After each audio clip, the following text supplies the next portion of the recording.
জেনে নেবেন। বোঝা গেছে পরিষ্কার? এই যে পুরোনো যারা রয়েছে 170টা মতো কোম্পানি রয়েছে, তাদের যদি সেই কোম্পানির যদি গাড়ি হয় তাহলে আপনারা সবুজ নাম্বার প্লেটের জন্য আবেদন করবেন। 2022-এর পর থেকে যেগুলো আছে তাদের জন্য সবুজ নাম্বার প্লেটের আবেদন। বাকি যে সমস্ত টোটো আছে তারা কাছ থেকে অ্যাপ্লিকেশন দিয়ে দেবে। আপনারা সবাই কিন্তু এনার মতো করে যেরকম আবেদন করেছে এরকম অনলাইনে আবেদন করেছেন, আবেদন করে ফেলুন 30শে নভেম্বর। ঠিক আছে, 30শে নভেম্বরের মধ্যে এই প্রসেসটা বোঝা গেছে।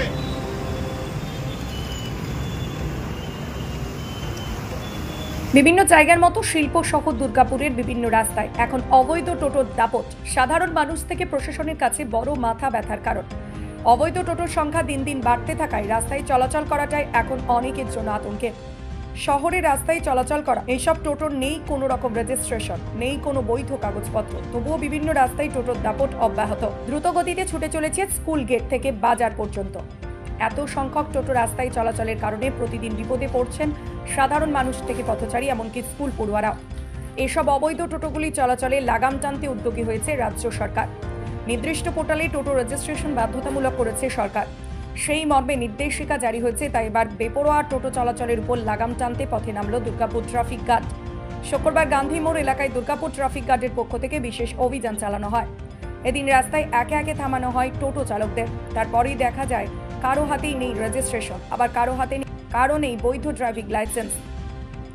তবে প্রথম দিনের অভিযানে প্রশাসনকে কড়া শাস্তি দিতে দেখা যায়নি। তবে এদিন প্রশাসন থেকে বিশেষভাবে সতর্ক করে দেওয়া হয়, কারণ অভিযোগ শহরের প্রতিটি মোড়ে স্কুল কলেজ সংলগ্ন এলাকায় রীতিমতো কোনো নিয়ম না মেনেই রাস্তায় রাজত্ব চালাচ্ছে বেআইনি টোটো।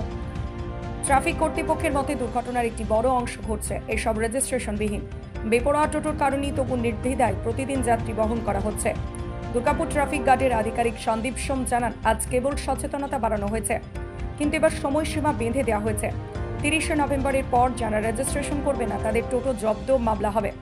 রাস্তায় আইন মেনে চলতে হবে, না হলে ব্যবস্থা গ্রহণ। এদিন অভিযানের সময় বেশ কয়েকজন টোটো চালককেও সতর্ক করা হয় এবং ট্রাফিক বিভাগের পক্ষ থেকে 30শে নভেম্বরের মধ্যে রেজিস্ট্রেশনের সমস্ত প্রক্রিয়া সম্পন্ন জানানো হয়। টোটোগুলো ধরা হচ্ছে 30 তারিখের মধ্যে। একটা ওদের রেজিস্ট্রেশন ব্যাপার আছে টিটিএন পোর্টালে গিয়ে, যেগুলো টোটো আছে এবং ই রিক্সা আছে, ই রিক্সার জন্য নয়, টোটোর জন্য একটা রেজিস্ট্রেশনের জন্য ওদেরকে অ্যাওয়ারনেস করা হচ্ছে।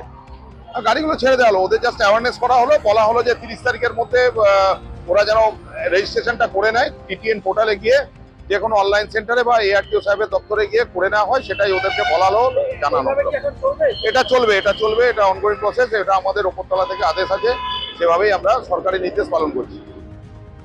এরপর নজর রাখুন আমাদের পরবর্তী খবরে।